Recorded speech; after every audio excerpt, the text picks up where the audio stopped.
Ilan, thank you for joining me today. Thanks for having me. It might be a different type of podcast than you've usually been on. I've only done 2, I think. Okay. I believe. Business focused.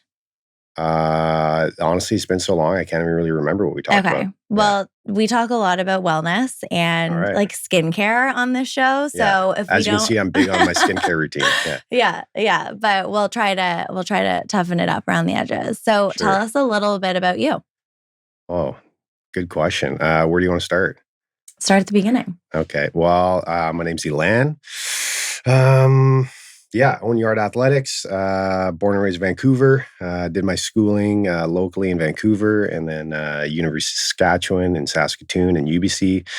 Grew up playing a wide range of sports, specifically hockey and rugby. My hockey career took me overseas for a year to Holland. Early on, I always had a love for the gym in my hockey career, at least. So started working with a player development company specifically for hockey when I was about 16. So that was factory hockey player development, off-season strength conditioning and on-ice work with elite level, quote unquote, elite level hockey players. And then, that segued into the personal training, group training world. And then I started Yard Athletics. And then, that's where we are now. Wow, that was quick. That's a quick history. I mean, there's a lot. Yeah, we could go a lot of different ways with that. So you grew up playing hockey and rugby. I'm kind of trying not to be a hockey mom, if I'm being completely honest. I've heard it's brutal. Yeah, best of luck with that, yeah. So did you always love skating? How did you get into it? My dad played hockey growing up. And then, I probably got on skates when I was 4 or 5, something like that. You'd have to ask them.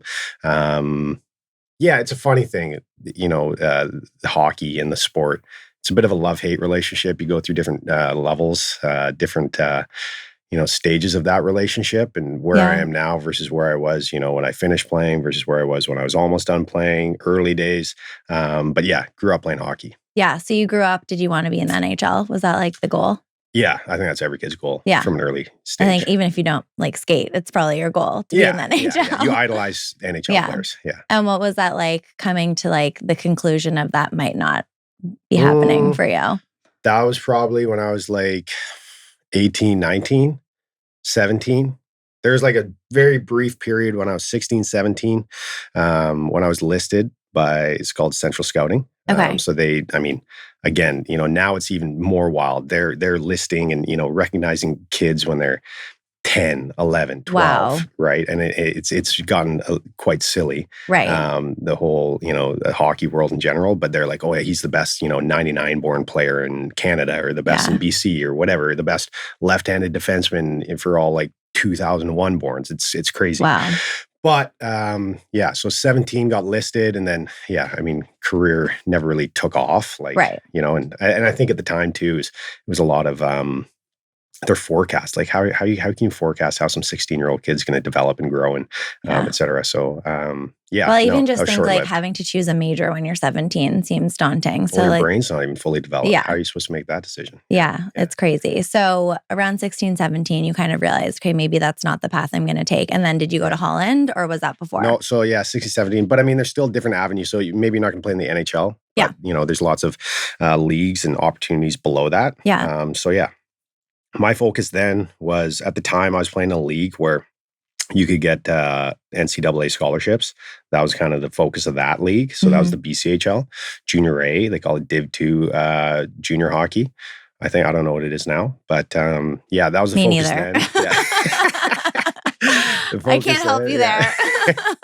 I wanted to get a full ride NCAA scholarship. Okay. But even then, and I'm going to sound like the bitter, ex-hockey player, but those are a bit of a pipe dream too. There's only so many they can give out, and they're obviously going to give them to the best of the best, the best players. Yeah. And then being from Canada and NCAA being, located in the US, you're an international student, so you cost even more. So they want to look for, homegrown talent out of the States. Yeah. So anyways, there's lots of inner workings there. So then the next best you're going to look for is financial aid. Right. So, and that's based on your parents' income and, et cetera, net worth. I'm not sure what the calculation is. There's that route, but then you start doing the math even on that and what kind of an education you're going to get. And at the end of the day, the Canadian school system's excellent. And now it's called U Sport, but back then it was the CIS. So that's like Right. where I ended up going at a fraction of the cost, Yeah. and still getting some assistance with schooling because of athletics. So yeah, that's the route I took. Yeah. If people listen to this, there's arguments to be made. You could go Div 3 in the States or whatever. Yeah. And, there's tons of great hockey players who go down there. But I think one thing that gets kind of lost in it is the value of the education that you get. Yeah. Because at the end of the day, 95, 99% of the kids aren't going to go to the NHL. Yeah. And even of the 90 or the 1% that do, how many of them are going to have, a prolific career that pays them the quote unquote millions that, that they're seeking to make? And not very many. So anyways, long story short, went the Canadian route, which is great, amazing. And so thankful I did. So yeah, that was 2 years in Saskatoon and then 3 years at UBC. Okay. Yeah. And why the transfer to UBC? I was going to get into that. Honestly, I wasn't playing the U of S. Other than the fact that you're in Saskatoon. No, I love Saskatoon. Honestly, Saskatoon is awesome. My dad's from rural Manitoba, so I really shouldn't slag on the prairies. Prairie people are the best. We love small town people they're the best. in a big city. Yeah. So yeah, they're very hospitable. I still have tons of friends and still do business and with some of those friends from Saskatoon and still keep in touch with them. And it's funny. And honestly, sometimes I'm like, what are we doing living here? Yeah. I mean, just you from look a at cost of those living prices. standpoint. You're like, well, maybe that you could be there and anyways, that's another conversation. But I wasn't playing. So it was kind of a mutual agreement with the coach. I was practicing and, I was there willing and able. Well, obviously not able enough. Yeah. And then, I wasn't in a very good headspace either by the end of that second year. Yeah, I'm sure. So yeah, because you want to play. Of right? course. You dedicate yourself to something. Yeah, that's the whole point. That's why you're there. That was okay. So yeah, and then transferred to UBC and then played out the next 3 years there. In the hockey program, but also rugby. My last year of hockey, I knew a bunch of the rugby guys kind of from before, maybe not, more so just like from school and then training in the gym. Right. Because, here we are now and trying to identify what do I identify as now? I was thinking about this. But, at the time, I was like gym guy. I was like athlete, I loved the gym. Wouldn't you say you're still the gym guy? Well, it's, now I try to identify more as like gym, but business owner and father. Yes. Right. So, but some new things brought into the fold. Yeah. Yes. But like your token, varsity meathead, gym guy, hopefully with a bit of a brain. But I knew them there. And then I'd played rugby all through high school. Right. And then they were like, well, you should come out and play. Our season was done. The hockey season was done. Yeah. And that was probably the most fun I ever had playing sports was that half season with the rugby team because there's no pressure. Yeah. It was all upside. It was fun. It was new. It was a new group, new culture, a new sport, like not brand new, but I hadn't played in a while. And I think there's something to be said for rugby and, the barrier to entry isn't as great as with hockey. Like with hockey, if you can't skate, you can't play. Right. But, more or less, I shouldn't say everyone, but the majority of individuals can run to some extent. So if you can run, right, then, at least you can keep up with the sport. Right. So anyways, and then, you're at least running back and forth on the field. Exactly. You may not be touching the ball, but. Try not to speak in absolutes, but and then, there's obviously a ton of skill and strategy and other intangibles with the game of rugby, but I had good success. I say good, not amazing, but good success and had a good steep trajectory there with that club for that half season. And there was a point in time where I considered quitting hockey and pursuing rugby just based on that short little period. Yeah. Because it was so much fun. So much fun. And as I said, I think there's a lot more potential upside to it. Yeah. It's not as big of a sport in Canada as hockey. Like everyone, well, at least then growing up, everyone played hockey. Right. So many barriers to hockey now. Cost being the biggest one. So cost prohibitive. I mean, I have friends who are like, well, I don't want to have a third kid because I want them to be able to play hockey. And I'm like, okay, I guess that. Yeah. As I said, I'm trying not to be a hockey mom, so I don't think about those things. It's almost, it kind of remind me of my older sister a little bit. She has 2 boys and she's like, oh, I don't want to be a hockey mom, but she's like full on hockey mom. Yeah. I mean, it's just like, you got to accept it. I know. Charlie might. I don't know if Liam's going to necessarily be like NHL bound, but he has other really amazing strengths, like reading. Well, I think in all these things, it's like, okay, well, what are the intangibles that you get out of playing sport and especially team sport? Yeah. So those are the intangible lessons that, and kind of character building skills, I suppose. Yeah. Or, that one would attain via sport and team sport. So, yeah. My husband and I talk about this all the time too, especially like with boys, having them have activities after school. Yes. So they're not doing other things. Is so just that in itself of them like team stuff aside and everything else aside, physicality aside, but like having them go to something after school when they're 12, 13, like to 17, I feel like is such a, it's a strategy that I am planning to implement. No, I think how old are your boys? 2 and 5. 2 and 5. Yeah. So, and the more you can expose them to and the earlier you can expose them to it, I think is like the better. For sure. I know Jill, my wife, and I, we chat about it with our son, and like I just want to expose them to everything, right? And I think a diverse athletic background is really important. But then let them choose, and whatever they choose, you know. But they got to be doing something, totally, right? Because something's better than nothing. So I've heard the new like school of thought. I'm curious to get your thought on this. Is that gymnastics till 6? Okay, and then from there, expose them to the sports. Because apparently what you miss from like 2 to 5 in the team sports is actually made up for by like the physicality, the flexibility, the balance, like the core support that you gain in gymnastics. I think it's actually, apparently that's the new thing. I was training with Jillian this morning. And she was saying she did gymnastics. And you can tell. I mean, she's like a beast. And she's like, I never work out. And I'm like, you're like lifting double the amount of me. But I said too, like, I think that's a great sport for all kids to get exposed to early on, especially just for body awareness and proprioception and learning their body. And, you know, there's such a rapid growth, you know, well, all through their, you know, younger years and adolescence. But I would say those are the biggest things, right? There's the strength and like, you know, general body weight strength and different, you know, planes and different motions and then the proprioceptive and body awareness. What is proprioceptive? That's like, where's my body in space? So for example, and again, you can go down the rabbit hole of it, but like, so say a snowboarder in like a half pipe game, like an X Games, they have incredible like proprioceptive awareness. And they're, is it the limbic system? It's like 10% of your brain. It's like the inner ear and like, where's my body in space right now? Or as would a gymnast, right? You see them at the Olympics and they go up, and I don't know the technical terms for all of it, but you know, they do all these flips and spins and bam, they land on their feet and they're balanced. Right. But then you see where, you know, that gets, and again, I should have brushed up on all this stuff, but the brain. who is the U.S. Female gymnast that had the wobbles or something? She had to bow out. Right? That was so crazy. Yeah, and I think that was partial. I think there was a lot of other variables, and maybe we need to edit this part out.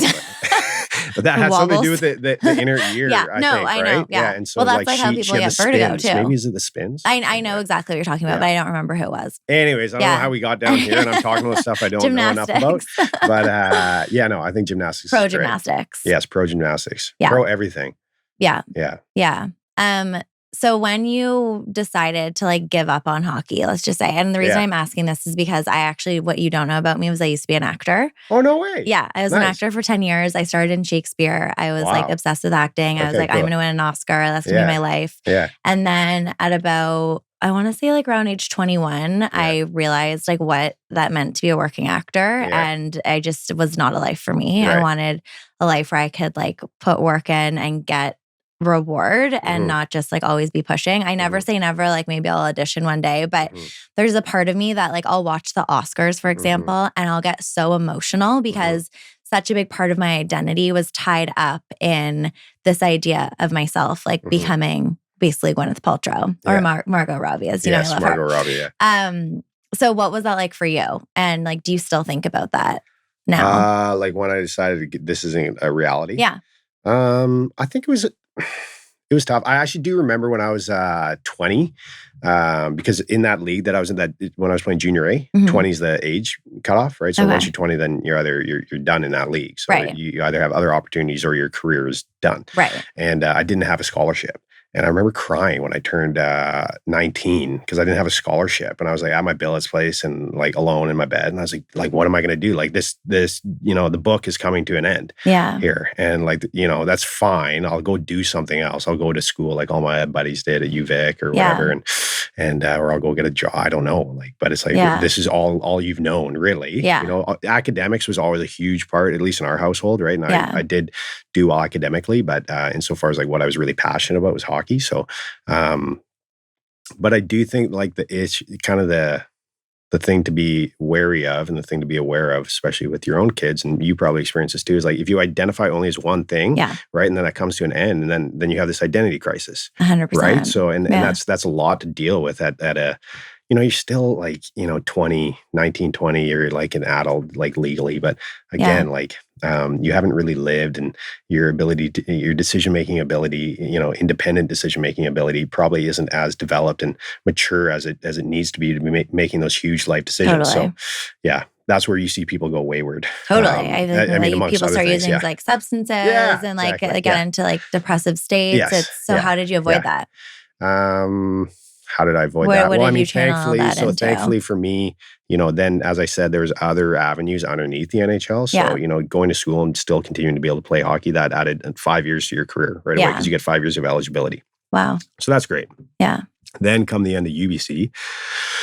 So by that point, I don't know how old I was. I'm 21, so 25. Mm-hmm. Then it was kind of done. So then it was done. I was dealing with a injury at the time. And I thought my career was done. And then I got a call from this quote unquote agent. I keep saying that. I should stop saying that. Quote unquote. But it's funny because, you know, anyone could be an agent, right? More or less. You're basically just connecting people, right? So it's how good of a connector are you? Yeah. Right? You should be a person agent. Yeah. I do love connecting. Yeah, you're great. It's like my favorite thing in the world. It is gratifying. Yeah, it is. Especially when you see what comes of it. Yeah, like anytime I'm talking to anyone, I'm basically thinking about like, okay, like what can I like bring to them that's going to be valuable and exciting. I've just loved doing that my whole life. Yeah. But yeah, so he called. It was in August. It was like the end of August. And he's like, hey, there's this team in the Netherlands and they're looking for a left-handed defenseman. Are you lefty? Yeah. Oh, so is Liam. Yeah. There you go. 50% chance. Is it 50? Well, I feel like it's more rare than that. I meant 50% chance of being left. Right. But I mean, I think there's less lefties in the world than righties. Left-handed shot or hand writing too? Everything. Okay, like So baseball. Yeah, okay. So I right, but I shoot left, bat left. Got it. Kick right. Yeah. So you're all over the place. Yeah, and it's not ambidextrous. Okay, got it. But yeah, but I remember at the time he said, yeah, you need to make a decision in 24 hours. And I was like, this is kind of fly across the world. And I was in a relationship at the time. And anyways, I asked for 48 and then, and then you did it. I was happy I did it. Yeah. Then you did it. Yeah. Okay, so you had basically multiple like steps of continuing the career. You like hit a bonus. It's like playing Mario Kart. You hit a little star and you get a little turbo. Which and then, you keep going. Thank you for that reference. Yeah, you're welcome. Okay, so you played hockey in Holland and then what? While I was playing hockey in Holland, so by then I had my degree in kinesiology. Okay. That was combo, I guess, Saskatchewan and UBC graduated. So that was from UBC. And during the off seasons throughout my hockey career, you know, you do your off season training. Mm-hmm. Then I eventually started working for the company that I trained with as a coach. So I had a personal training certification and did that while I was going to school, because school's not in session unless you do summer courses. So anyways, I was working for the company. And then while I was over in Holland playing, I simultaneously wrote a different certification. And I mean, certifications are a dime a dozen. There's so many of them. But this one is good. I still believe it is, you know, what is kind of the gold standard. So it's the NSCA CSCS, a lot of acronyms. Yeah. So NSCA is National Strength Conditioning Association and CSCS is Certified Strength Conditioning Specialist. Okay. So to get that, you need a degree and just, you know, the level, I suppose, of the like anatomy content. And understanding the body. Biomechanics, exercise phys. Yeah. There's always the random, I shouldn't call it fluff, but it's kind of fluff, like, you know, emergency response, like managing a community center. Yeah. It's like, well, I'm never going to be in that situation. I'd never say never. 911. Yeah. But yeah, I attained that. And then I bought into the company that I was working for. So yeah. And then when I was done playing that year, then I came back and then, you know, was a partner in that company and was working that. So that became Yard? So that was factory hockey player development. Okay. So that was all the off-season strength conditioning and on-ice skill development for hockey players. So we worked with athletes. It was like NHL down to junior. We didn't do much with minor hockey athletes. So, you know, teens. Basically, it was down to like 16, 17 was as young as we would go. Yeah. And at that time, at least the it looked like you do like a lump sum. So you paid for like a big package of on ice and off ice. So yeah, I was in charge of that. So I would do the on ice and the off ice. There's 3 other partners in it. 2 of them owned the gym that we worked at, and one of them was also a player. And yeah, that was that. Amazing. Yeah. So I know there's a lot of talk these days about like strength training as it relates to longevity and strength training for women, which I feel like I'm sure you've been hearing about for much longer than I have, which is like me for a year. Yeah. But talk to us a little bit about like your thoughts on that, and like, will strength training make us live longer? Yeah. Long answer short. Yeah, I think, will it make you live longer? It's hard to guarantee that, but I think that'll increase the chances of you living longer by diminishing the risk of, injuries, et cetera, that you might sustain if you don't strength train. Right. So I think, obviously, I'm a huge advocate for strength training. I think there's tons of benefits. Like anything, I think variety is the spice of life. Like I wouldn't put all your eggs into one basket and like exclusively strength train. Yeah. But I do certainly believe that it serves a place in everybody's fitness and physical exercise regime. Yeah. So what if someone came to you and said like, okay, tell me what like the perfect routine is for me? What would you say? Again, I'm not answering the questions as directly as you might want, because I think so I'll get to it. But I think one thing to keep in mind is, this is supplementary to everybody's life. So the first thing I think is to get a good picture of like, okay, well, what is your current status in life? Like, where are you in life? What else are you dealing with? Because at the end of the day, again, 99% of the people that come into our gym at Yard Athletics, or 99% of people in this world, even, higher, are not professional athletes. Yeah. So none of us are earning, or getting compensated for their efforts in the gym. Yeah. Like nobody cares what you look like physically. Nobody cares how strong you are. Nobody cares how fast you are. Like that doesn't matter. Yeah. So we need to be realistic in, what sort of goals we're setting for ourselves. And it's not to say that you shouldn't set your goals high. Yeah. But also it's really important to be realistic with that and be respectful of yourself and what your own abilities may be. Like what your capacity is. Exactly. What your capacity is. So first and foremost is like, what's going on in your world? Yeah. Are you, a single bachelor with like a 7-figure income that, want like that guy that was doing all that GH or whatever, trying to reverse age himself? Then sure. Yeah. Okay. We'll go. Are you a billionaire? Yeah, exactly. Then sure. Okay, we can go all in on this. Yeah. And get really technical. What would you tell that person to do? I'd say, if you're going all in, like, let's start there. that's beyond me. But I would say for the majority, from strength training perspective, I think 2 to 3 times a week, full body, you'll see a lot of benefits from that. Okay. Question on that, because I feel like so many people talk about like isolating certain muscle groups. Yeah, what's your split? What's your ISO? I know. I'm like, that's so confused. I just do full body. I feel like for me, I just do full body. I think that's a good general approach. It's more realistic. You also got to listen to your body. So let's just say, for example, Mondays are a lower body day. Yeah. Okay, we're gonna crush your legs today. Yeah. Right. And but that weekend, you did a road trip to Whistler, right? Yeah. You had a crazy weekend. Your kids weren't sleeping. Yeah. You had a little too much wine, and all true. right? And you came in and you're on 2 hours sleep. But it's like, no, but the program says we're supposed to hit these percentages on your squat for this rep range. Like that's what the program says. Right. Like stick to the program. Yeah. Right. And that's how a lot of coaches. So that's the other side of coaching. Right. From my standpoint, where it's like, okay, well, who are we working with, and what other variables, of which there's far more importance, are we working with? Yeah. So again, I like a full body split. In the case of like a specific athlete, if we're trying to achieve specific things, right, then you'd have a macro periodized program. What is a macro periodized program? Sorry, I was throwing a bunch of buzz around there. Basically, you'd have a year long macro cycle like this. Okay. So it's like, okay, we want to go to the Olympics on June 1st. I'm going to get the year wrong. Whenever the Olympics 2024, let's just pretend. Right? If it's right. So then we got 2023, because you came and you chatted with me in 2023, right? Yeah. Okay, well, where do we need to be in 20? And then you just reverse engineer it. Right. Right. So, okay, we want to taper, maybe 2 weeks before that, right? You work back and then you go, okay, well, I like to program, say, most coaches like a 4 to 6 to an 8 week block. But even then, some coaches are getting away from that, right? Interesting. Different coaches program different ways, right? And obviously the best of the best program their way. Personally, I like a 4 to 6 week block.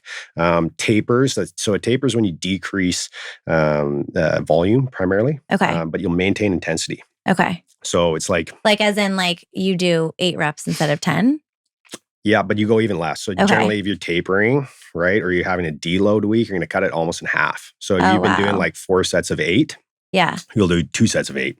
Okay. And maybe you'll go like 2 sets of 6. But like someone like me would never do that. Like deload. Why would I deload? Never say never. For me, but, you know, maybe you really ramp it up. Going to the Olympics. Maybe you really ramp it up. Like maybe you get a call for an audition. Yeah. And you're like, I'm back in the game. You're back in the game. Hollywood's calling, right? Out. And they're like, okay, but you know, for this, like we want you to put on 10 pounds of muscle all in your upper body. I don't know why, right? Gosh. But let's just say, right? Okay, well, when's the interview? All right, well, okay, we got 8 weeks, right? Yeah.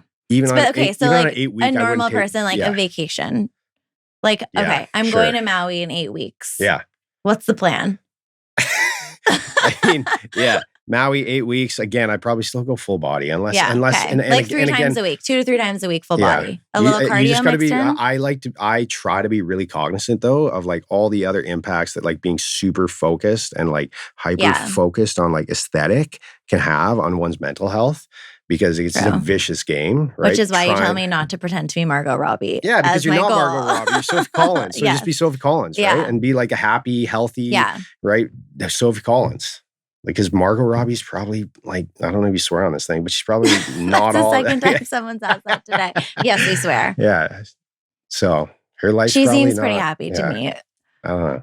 Okay, so be the healthiest, happiest version of yourself. That's actually one thing I want to talk to you about because I found personally for me, since strength training consistently for I think it's been 8 weeks that we've been working together, I'm like my mood specifically like around the time and after is so it's so like light and happy and it's different than I felt from other workouts. Like I feel like I'll do a spin class and you feel like adrenaline and kind of like the buzz, but with strength training, it's almost this like consistent, like climbing high in a good way. Yeah. Yeah.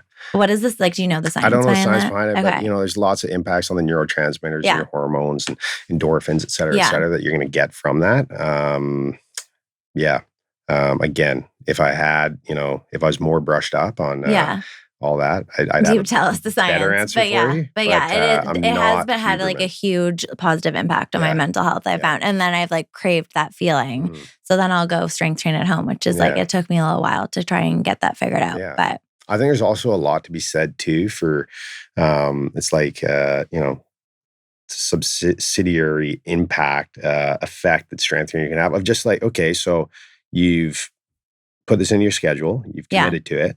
You've gotten out of the house or broken up your routine and set time aside for that. Yeah. You've gone, you've done it. And there's a sense of accomplishment and pride and confidence that comes with that. Right. Yeah. And that's more than anything, that's probably what we're packaging up and delivering to our community. Yeah. Right. For sure. There is something to be said about like coming to a space too. Yeah. That's just different. And the secondary impacts are like, you follow this program for 4 weeks and your squat went up and you're getting stronger. And, what do you mean when you say your squat went up?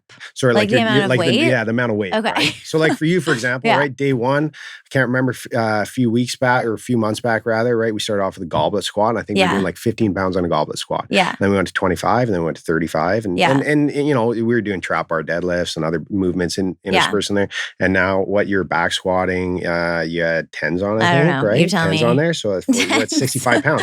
That's great though, right? So we went from 15 to 65 pounds. Wow. Right? Yeah, wow. That's pretty good. But you didn't even track, you didn't even realize I don't know that, what's right? Going on usually right? Most so of the time. But you just touched on how great you feel coming to and leaving a workout, right? Yeah. The bonus is that you're actually getting stronger. And so what's that doing to your physical self, right? Totally. Well, that's the longevity piece that the scientists and the media is selling you. And it's true. Well, good. You should capitalize on it. It's true, right? And we are, but it's not like, we're not like, it comes strength training because you're going to live longer. Yeah, no, it's interesting because we've had these conversations before, and I feel like your approach as like a business person, and correct me if I'm wrong, is very much like this as a part of like your whole life routine. Like this isn't going to change everything for you. This isn't going to be like your church. This is just going to be a place you come and you're going to feel great. And it's not about necessarily being skinnier, fitter, jacked or whatever. Like it's actually just about like this whole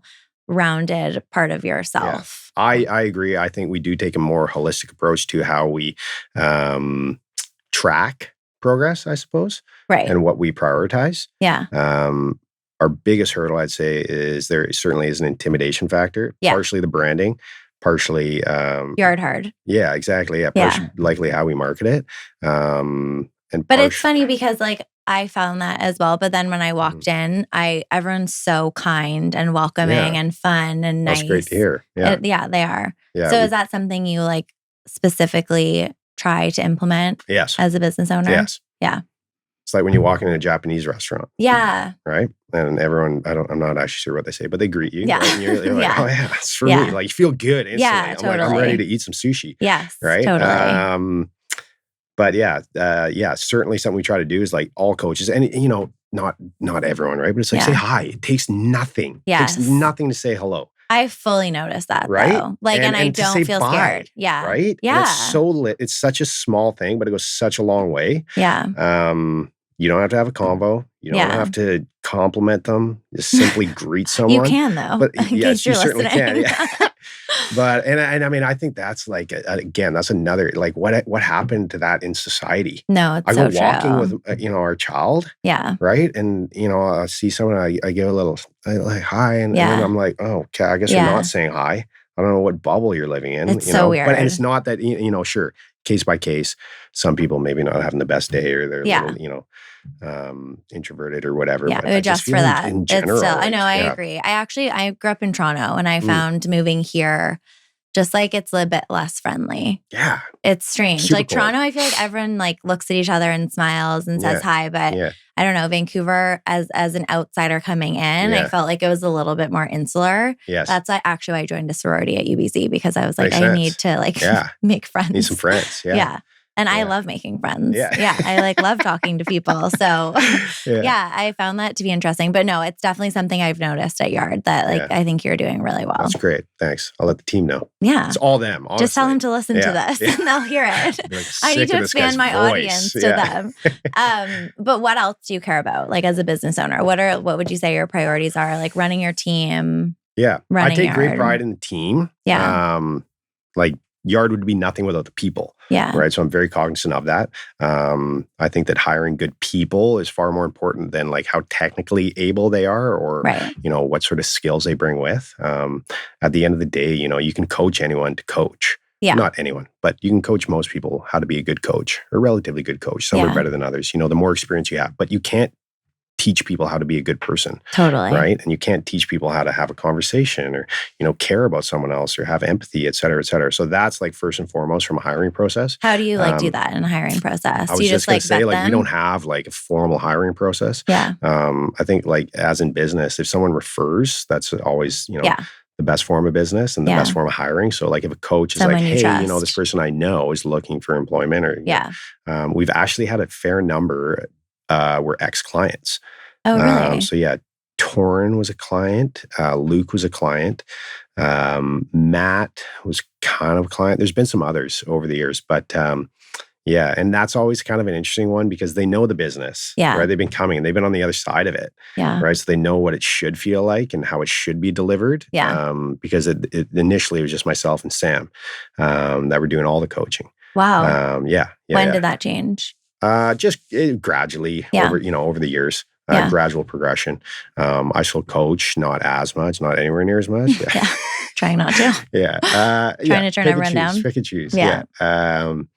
And Sam's trying to make that progression as well as he's now managing the business. So that's so cool to see people's like progression too. Like starting as a coach, then managing the business. I'm sure that's really gratifying. It is. Yeah. With it, there comes obviously hurdles and obstacles and it's a huge learning curve. Mm-hmm. Like, I mean, I don't have, again, I got a degree in kinesiology. Yeah. right? I feel like I was just talking to someone about this on the podcast that was released this week, which was like, you get into it. Well, me different from you, but like for the creative and like the mood boards and the photo shoots and like the vibe. And then all of a sudden you're managing people. And it's like such a different skill set that I think most entrepreneurs and business owners like aren't prepared for. No. Yeah. I'm okay at it. I wouldn't say I'm excellent at it. Sam's very good at it. I feel like in athletics, though, like there is an element of people and team, and for sure. like I'm sure that gave you experience in that. For sure. I think I kind of relate in a certain extent. You know, with Sam and I, at least, I'm like the head coach. Sam's like the assistant coach, more so just from like not hierarchy, but I always remember in sports, the assistant coach, they always bridge the gap. So they bridge the gap between the players and the head coach. So the head coach is like bad cop, and then the assistant coach is good cop, but he plays both sides. That's a very tough role to be in. Totally. Right. So you gotta when the head coach comes down and is like, you know, these players, blah, blah, blah, blah, right? You gotta be like, yeah, for sure. And then you turn to the players, you're like, okay, this is what he's saying. So like figure it out internally and, you know, deliver for him. And then vice versa. The players give feedback to the head coach. So Sam's great at bridging that gap. And he's got his finger on the pulse of the business. So yeah, he's had an incredible impact on the business, and he's doing an incredible job. Yeah. Amazing. Yeah. We've talked a lot about working on the business versus in the business. Yeah. So what does that look like for you now? And how many years in are you? Remind me. We incorporated 2015, and then I would say formally open 2020. Okay. At that location. Okay. That's when I'm like, that legitimized us as a business. Right. Before that, we were just like people that train people in like someone else's space. Like, I mean, there's sold some merch out of a cardboard imposter box. syndrome that we could get into. Clearly, you might need a therapist for that. But okay, so let's say 3 years. So in 3 years, now you're at a point where you're wanting to work more on the business than in the business. Like, what does that look like for you? Still trying to figure it out. Always trying to figure it out. But I think it's, okay, so for us as a business, and for me, most importantly, like my biggest focus right now is, okay, how do we make this a replicable model? Right. So like, how can we replicate this? What sort of systems do we have in place now? Yeah. That, we need to track, manage, document, et cetera, et cetera. And what do you use to track, manage, and document your systems? Asking for a friend. Yeah, we use Google Drive. Okay. But we're switching to Notion. Okay. I feel like Sam is spearheading this. Okay. Is this like an Asana tool? I don't know. It's a software, but basically, you got an invite to something called Notion, and you're we actually have a marketing manager that assists us, and she's quite up to speed on everything, but a lot of tech stuff and AI, and she's quick. AI, like how she do you uses guys different use AI? I don't even know. But I think does. Like different. People are gonna laugh at me, I'm sure, but like Lead Suite, have you heard of it's a Lead Suite? They're going to laugh at me because I probably should know these things. Anyways, especially coming from 10 years of tech. Yeah, she suggested Notion. Okay. But and that's to replace Google Drive. Yes. Okay. Because it's better at organizing stuff. That, and then we're going to layer in Loom. Are you familiar with Loom? Yeah. We haven't used it yet, but basically video tutorials on how to do stuff. Oh, that's cool. So it's like, okay, here's how you check out a client, or here's how you late cancel a client, or, here's a template for a follow-up email on a first client or a client that didn't show up, so on and so forth. But just like getting things more in place so that it's less like, oh, we should follow up with that person. And like, what is the system in place to ensure that people come back and you have customer retention? Yes. All that stuff, though, like the lead lead acquisition, lead management, and client retention, we have not focused on whatsoever. This is probably, I'd say, like the first, 6 months maybe, where we've really tried to make an effort on it. Yeah. We've gone way overkill on it, I know, and received feedback. It's like my client came once and they got like 8 emails. And really? I haven't noticed that. But maybe at the time, like we had all these automations. We're like, oh yeah, turn it on, discount, manual. Yeah. So like literally this guy came, I think, and I think he received like 8 emails. Yeah. And then he was like, these guys are nuts. I'm never going back. So, learn from your mistakes. But that was one end of the spectrum. Well, they do say you need 7 touch points in marketing to get someone to buy your product. And then there's all these rules and like, guidelines and systems and CRMs and acronyms, blah, blah, blah, blah, blah. Yeah. I mean, at the end of the day, right? And what was the thing I've heard before? It's like systems are for I don't want to say idiots, but like people that can't think for themselves, basically, Yeah. right? So it's that fine line that you walk. Yeah, it is. It's more of a guideline. Yeah. Right? Like if you say hi versus hey, it's like, that's fine. Yeah. Right? For example, that's very low level example. The example of systems but the for point idiots. is to follow up, right? Yeah. And it's like, what platform are we following up on? How do we sign off? Like, how are we greeting? Like, use a first name, right? Greet someone. And again, and this seems like common sense stuff, I get just it. like from a business practice standpoint, that I think is lost. It is. Right? And, well, that's like sales. I worked in tech sales for 10 years, and like basically how big tech companies hit their numbers is by implementing systems for all of their little salespeople, aka me, to go and execute on. And it's a formula. Like it's like, to get to $1 million in revenue, I need to send 100 emails a day. 50 of them need to be to new customers. You know, like there's systems for a reason. And like, that's why companies are worth billions of dollars. But I'm all for it. I think it's necessary to scale. Yeah. And I think that's still allowing the human to be a human. And because at the end of the day, it is, call it personal training, You're in a very human-focused business. It's a relationship-based business. Yeah. So you got to let the human side of it shine through. Yeah. But there's so many other things in a business that aren't necessarily like client-facing. Yeah. That's my focus right now. Yeah. Our focus. As a business, and then seeking out, other revenue streams or areas to, apply more focus to. Mm-hmm. Like, okay, we get merch. The merch one's funny. I think, we've toyed with the merch a bunch, but anyways, touch on that. You guys have great merch. Thank you. Unfortunately, I got spaghetti sauce on my did you my have your only yard merch. We'll get you another one. Yeah. I was cooking for the kids, and it's like wearing a white t-shirt to make spaghetti sauce is pretty much the worst. That's where my work tees go. They go into my drawer. I hang my going to work tees. Instead of a white collar shirt, button up, I got different yard tees. And then when they get worn out or grease stain on them, they go in the drawer for my weekend wear. Exactly. Yeah. Yeah. You got to rep the press tees on the weekend too. Yeah, exactly, you got to have your weekend tees in pristine shape. You're a walking billboard. Yeah, exactly. So, other revenue streams for the business. So like a big focus for us right now, at least, is corporate groups. Trying to get more of those to fill in the off hours, right? It's great health and wellness benefit for employees, and obviously all the benefits of it, increasing productivity and client or employee retention rather. Teamwork. Exactly. It's a great perk. So that's one focus area. The sky's kind of the limit on that. Yeah. But then again, it's like, how broad do you open up your services versus how narrow, how niche do you go? Yeah. Right. What would be an example of going niche in your industry? Super niche. Yeah. Right. And I think, so this is one thing, I think where a lot of people, especially in fitness, right, they come in to the scene and they're like, I'm a foot specialist for female golf players over 65. Right. Right. And you're like, okay, there's like 4. Right. Right. Okay. And in turn, they're like, but I'm the best over 65 female foot golf specialist in the city. So therefore I'm going to charge $1,000 an hour. Right. Right. And because they're so niche. Whereas they have to charge $1,000 exactly. an hour. Whereas it's like, I almost think, because we started off, we were like, it was hockey. I definitely thought you guys were I know, you trained athletes. And so I was like, oh God, I cannot that go down here. a bit more. We're trying to, well, I think that's why I came in. Yeah. From Dave. That's what he told me at least. Exactly. Yeah. But it's like your community will tell you what your niche is. Totally. Right. So it's like, well, what's our niche? Like, I don't even know. Like now I'd say our niche is, it's accessible strength conditioning for, like everyday humans, like for everybody. And they say, okay, well, what's your client avatar? And I'm like, well, it's tough. I'd say like 25 to 35 young professional living commuting through downtown. I'm at the edge of that. Right? I might not be able to come in a couple of years.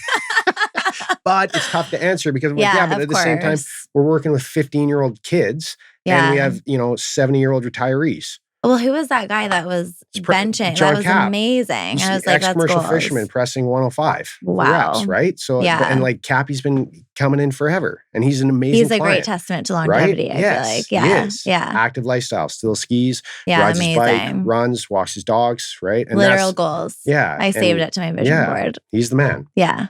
Him and his wife, Deb. Amazing. Yeah. You should get Deb on your podcast. She's great. Back in Motion founder. Okay. Yeah. I'd love to. She's great. Hook me up. Yeah. Will do.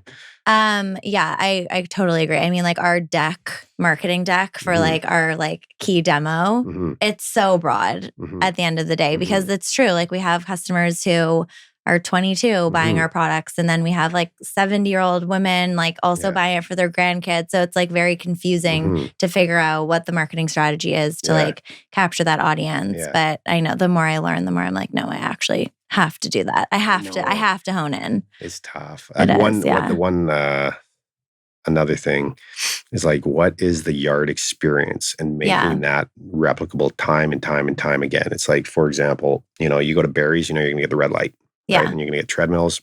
You get people with their shirt off. It's going to be dark. It's going to be loud and fast, right? You might have a migraine, but that's fine. Not for me, but for a lot of people. Yeah. Right? Okay. You go, I don't know, Orange Theory, you're getting heart rate. Yeah. Rowers. Yeah. It's orange. I actually have not been. You guys need a color. Yeah, maybe that's the answer, right? And so it's like, okay, well, what is yard experience and what does that consist of from beginning to end? Like you walk in and bam, that's going to happen, that's going to happen, that's going to happen. When I leave, this is going to happen. And it's like, I have such a tough time putting I feel like I know what it is. It's very welcoming. Yeah. You walk in, like the music's loud, but in a fun, vibey way. Because like people our age aren't going clubbing anymore. At least I'm not. Yeah, like not a chance. That, like I want to hear like rap music, good, loud, vibey music. Yeah. So that's what it is. And then you walk in, everyone's super friendly. Yeah. I feel like the community is clearly very strong. Yeah.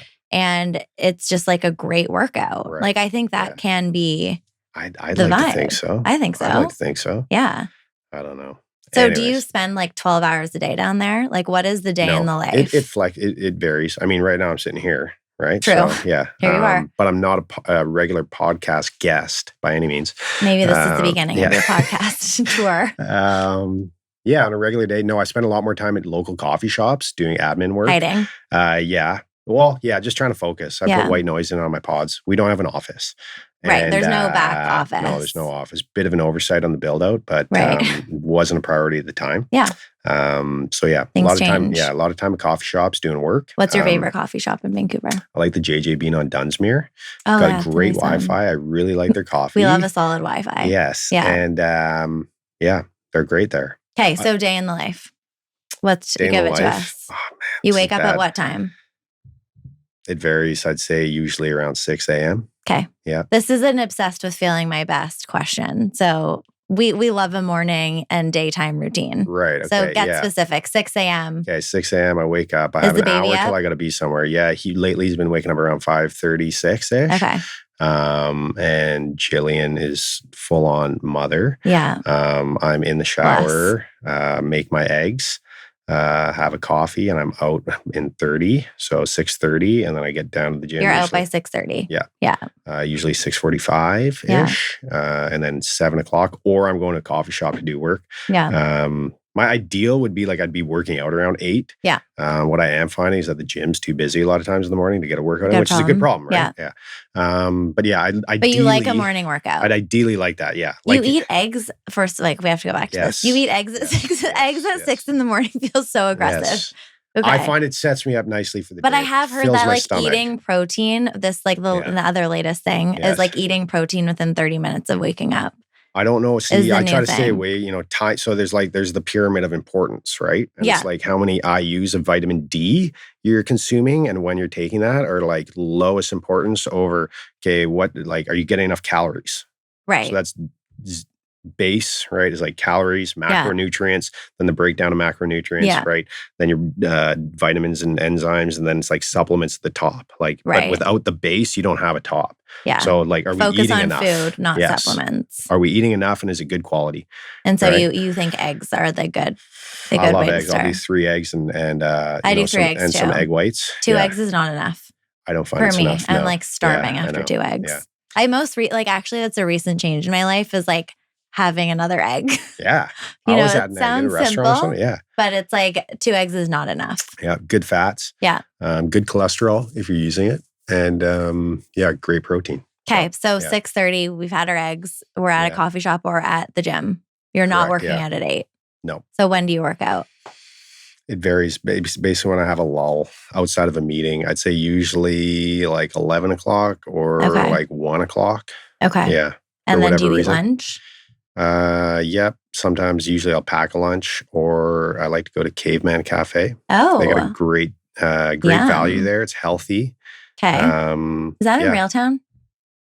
Yeah. Where is that? Chinatown. Okay. It's like in the old Tinseltown International Village. Yeah. The old is it not Tinseltown anymore? I haven't been there in years. Yeah. Okay. I go there. I get the chicken burrito, monster burrito. Okay. Monster burrito. Yes. Yeah. Okay. Yeah. And is that before or after your workout? Usually after. Okay. Yeah. And then it's meetings. Yeah, kind of spurred in. Yeah. So usually meeting with Sam, meeting with other individuals, whomever that may be. There's a weekly meeting with myself, Sam, and our marketing manager. Weekly meeting with individual who handles all our finances. Yeah. Meetings with staff if need be. Try to do development meetings with our staff on a weekly basis. What does that look like? So basically, it's like a one-on-one. I throw it out there. Here, sometimes I'm available. Yeah. Right? We can chat about anything you want to chat about. Yeah. That's not necessarily personal, but more so like as a coach. Right. So it could be technical. It could be more like philosophical and like coaching philosophy, I suppose. Right. Or like a specific client. Like, hey, how do I approach this? Like, these are roadblocks I'm running into, or how do I manage this client? Maybe they're being, difficult to work with. Yeah. Right. Or whatever it may be. But yeah, basically open myself up to try and provide some suggestions. Based on my experience, take it for what it's worth. But just try to continue to develop them, because that is something that we certainly pride ourselves on, is the quality of the coaching. Yeah. And ensuring that that's of the utmost quality. Arguably, we think, it's pretty good. So. Okay, I love it. And then you're done for the day. You go home, hang out with the baby. Yeah, I'd say usually head home around 3:34. Okay. And then, I get the little guy for the tail half of the day. And that's fun. Yeah, Jill may be there. She may go to the gym. She may go somewhere else. Have her own time. Yeah, exactly. Yeah. And then we do, he feeds around 6:15, bath at 7, bed 7:30. And then we sit on the couch like zombies. I know. I go to bed at right after the kids now. Yeah, I know. I don't even go to the couch anymore. It's just straight to the bedroom. Like, I can't. I'm like, how does one do anything after parenting? I know. After working. Yeah, my wife does... she's 95% of it. So yeah. Shout out to her. She's shout out for sure. Yes. The real Very MVP. Thankful. Yes. And so, okay, do you read books, or what? What do you? More. Okay. No, I really enjoy reading news articles, specifically local stuff. Oh, like what? Well, I like. There's are you familiar with Business of Vancouver? Yeah. I love that magazine. Yeah, I love all the publications in there. Yeah. I like BBC. So I'll read that. Yeah. Do you read up on like fitness news? Not as much as I should. Longevity news? Like, that's like the news I'm getting. Yeah, I know. Yeah, no, not a ton. I'm more like global Are you into like affairs. Huberman? Yep, I like his stuff. Yeah, it's great. Again, some of it though, I think it's all like with a grain of salt. It's like this biohacking craze. Yeah. It's like, come on. What's your take on it? What's your hot take on biohacking and longevity? It's a crock. Really? Yeah. I mean, like, it's not, we're not going to live longer? Like, I don't know. Prove it to me first. Show me the guy that's done it all. Yeah. That's lived, versus do a controlled study. I mean, that's one long controlled study. It was actually impossible likely to do. Yeah. Because to do it properly, controlled study with, you'd have two big groups, right? One control group, you'd probably need 20 people per, right? And one's doing all this crazy business and, one's doing nothing, just living their life, who's going to live longer. Yeah. I mean, the biohackers are probably going to live longer, but by how much and how much is it worth it? Yeah. I still like to live my life. Yeah. I think it's like 80-20, right? Yeah. It's like, okay, 80%, okay, I'm living, a relatively quote unquote healthy life. I'm exercising, I'm eating relatively well. I'm getting adequate sleep, right? I'm hydrating, doing stuff for my mental health, social, right? Spiritual, whatever that may be, right? And then 20%, right? I'm having red wine, right? I'm staying up too late, right? I'm on my phone. I'm on my phone too much, but it's hard, like when especially if you have a business that's like public facing, like the Instagram. Yeah, I know. Yeah. And you're like the face of it too. There. Yeah. I try. Yeah. Really hard. I find this is silly. So I've eliminated all notifications and I toggle stuff off. Yeah. 100%. But then I'm now obsessed with checking in case like something's the sickness. You know what I mean? Of course. So it's like I'm better all off of my notifications are off and then I look at my phone 100 times a day. I know. I know. I have messages on, but like Instagram DMs, like I can't have Instagram notifications on. So like for me, the way that I deal with it, if you didn't ask, but I'll tell you anyways. Yes, please. Is email, I don't have notifications. Instagram, I don't have notifications. So like if you need to get in touch with me and like for sure need to get my attention, it is like an iMessage or a phone call. Got it. I'm like, if you email me, to me, email is like my lengthy to-do list that like I'll get to when I can. And Instagram, the same thing. Like I'll be like, okay, this is, and I don't do it that well, but like I'll be like, hey, this is my time to do my Instagram and like respond to people and like, cause that's a part of my business too. Yeah. Do you have like content creation time for Yard, or is it just off the cuff? So Yard is managed by someone else. Right. But you're on it a lot. I feel like I'm not on your Yards. Person. I'm on Ilan. Right. Instagram. But the face. I know. I'm on Ilan. I don't post. It depends on the time of year. Yeah. I should do more content creation for Ilan. I think that's a huge opportunity. Yeah. Right. I think educational content, whatever that may be, about fitness. Yeah. But realistically, I've kind of tried to dip my toe in it, and like I just can't see it through. Lot. It's a full-time job. Such a busy world and such a busy platform. Again, I'm making excuses. I should do it. It depends what your goals are. Yeah. Like I know that you said you want to work on the business, not in the business. So like for me, part of like building One Wednesday has been like building out my personal brand. But now that we're at this place, I'm like, I can't really take my personal brand out of it, which poses its own challenges. Right. Like when you see, if I don't post, like I notice the difference in revenue in our store. So like that's a tough cookie to swallow too, because then you go on vacation with your family and I know. As you know, as an entrepreneur, you're not really taking full vacation. So it's a tricky line to draw. It's a sick world. Yeah, it's a lot. How do you handle like mental health? Like what's other than training? Do you have like practices to? No, there was a period where I was doing a ton of meditation. That was great for me. And I was seeing a therapist regularly. That was great. Yeah. And I should go back to both those things. Yeah. However, at this point in time, I am not. Yeah. But yeah, no, I'd say it sounds kind of cliche, but exercise is a great form of therapy for me. It's a great release, right? Even if it's only, my workouts now look a lot different than they did, a year ago. What? In what way? Just like the focus, the intensity, the volume. Yeah. It used to be like an hour and a half, 2 hours, right? I'd probably weight train like 5 to 6 days a week, do like extensive conditioning work. And like I was feeling really good. Yeah. Right. Feeling super fit. And that was great. But now, it's more maintenance. So it's like 45 to an hour, maybe strength training 3 to 4 times a week, one conditioning session, right? What is conditioning? Sorry, conditioning is like, so conditioning. I tried to look this up the other day and there was no clear answer. It's a poor term. So it's more like energy systems. So in the human body, there's call it 3 energy systems, right? And the misconception is that by training one of them, the others aren't working. They're all working simultaneously at all times, but it's just to what extent are they? Are they working at? Yeah. So there's the aerobic energy system. Then there's the anaerobic glycolytic and anaerobic phosphocreatine. Okay. So yeah, those are kind of like the 3 energy systems that are classified. So aerobic is like long, steady state, and it's more like heart rate zones, right? Yeah. So it's like long, steady state. This is like what Peter Attia talks about.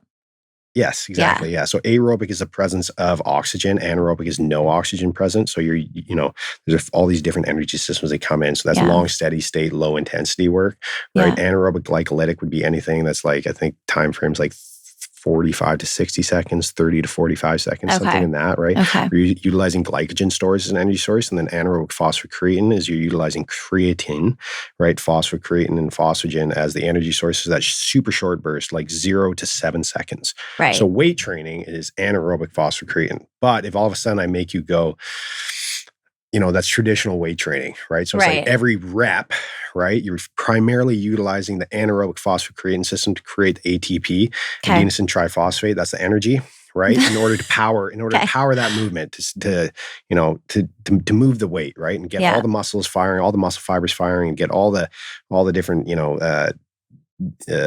chemical reactions that get that desired effect, right? Whereas anaerobic glycolytic is a little bit longer. So you start using stored glycogen in the muscles, right? And then aerobic, right, is you're using, generally fat as a primary fuel source, right?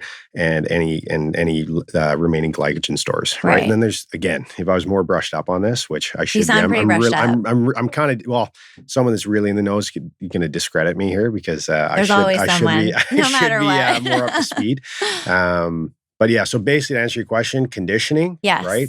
It's like, okay, well, what's the focus? Which energy system do I want to train? Right. So, yeah, that's what I'll focus on for the day. Lots of times that's just like a steady state ride on the bike. Right. I got the bike on a trainer. I'll go like 45 minutes, right? And just like cruise zone 2. Right. That's like Huberman just did a thing on it, I think, about zone 2. And it's like, it's tough to, you can quantify it. Isn't based it on like percentage heart rate. able to have a conversation, but you're breathy? That's the easiest way to do it. Yeah. If you went much harder, you'd have to like take like breaths in between your sentence. Right. But like, you're like breathing. I don't think I can ever work out harder than that, to be honest. That's like when we did those bike sprints. Remember that? I wasn't talking. Exactly. You're going 7 seconds on. Right. And we were going, we were going 35 seconds off. So 5 to 1 work to rest. And that's roughly, or even greater, 6, 7, 8 to 1. But that's roughly the recovery required for the phosphocreatine system to fully recover and allow those stores to replenish. Right. And then still get maximal output. Right. But then to determine how like well conditioned that energy system is, you do repeated bouts of it. Right. And measure power outputs, see how long you can sustain power output. So there's like a rapid decline in power output, then like, okay, well, we need to train that energy system more, right? But if you're like steady, or like increasing, right? And do you measure this through like VO2 max? I feel like everyone's talking about VO2 max right now. You can measure it a bunch of different ways. But again, it depends on which energy system you're trying to train. So there's all these different tests. But VO2 max is one thing. That'd be more like onset of blood lactate accumulation, right? And so that's like at what point does your body or your blood start to accumulate lactate, right? Which is a derivative of those energy systems working. And that's what makes you sore. That's the misconception, is that lactate makes you sore. It's actually the hydrogen ions, right, from the H2O in the hydrolysis, I believe. I'm not sure what exactly, but it's the hydrogen ions. It's H minus. And so, it creates an acidic state. Oh, wow. Yeah. So that's the burn. That's the burn. Lactate can be utilized as a fuel source, I believe, for the heart and kidneys. Wow. Again, someone's just mincing me up right now on this because I'm getting some stuff wrong. I don't think anyone who's listening to this podcast knows more than you do about this. I don't think Huberman listens. I'm not going to share it. Okay, so let's do a couple like rapid fire. Oh, no. To finish this off. Has that been an hour? Wow. Time flies when you're having a blast. Thanks. Okay, what are your top 3? And I already know the answer to this because you've told me, but like your top 3 performance, like supplements or like underrated things that people don't utilize that they should be. Protein, creatine, caffeine. Okay. Only 3 scientifically proven time and time again to have efficacy in a controlled group. Amazing. Yeah. What are you obsessed with? In general? Yeah. My son, Otto. Cute. What makes you feel your best? A good sleep. Yes. How many hours do you get? I'd say generally like 7 to 8. Yeah. Yeah. Sleep pretty well. Okay. And where can people find you? Where do you want people to catch up with you? Instagram's pretty easy. So it's at Ilan Cumberbirch, I think. That's my name. Or email. Okay. Not going to get my phone number. No. And then Yard. And Yard. Yeah. Yard Athletics. That's the gym. Yeah. Okay. Well, thank you so much for coming on. That was so fun. Thanks for having me. That was a blast. Thank you. Yeah.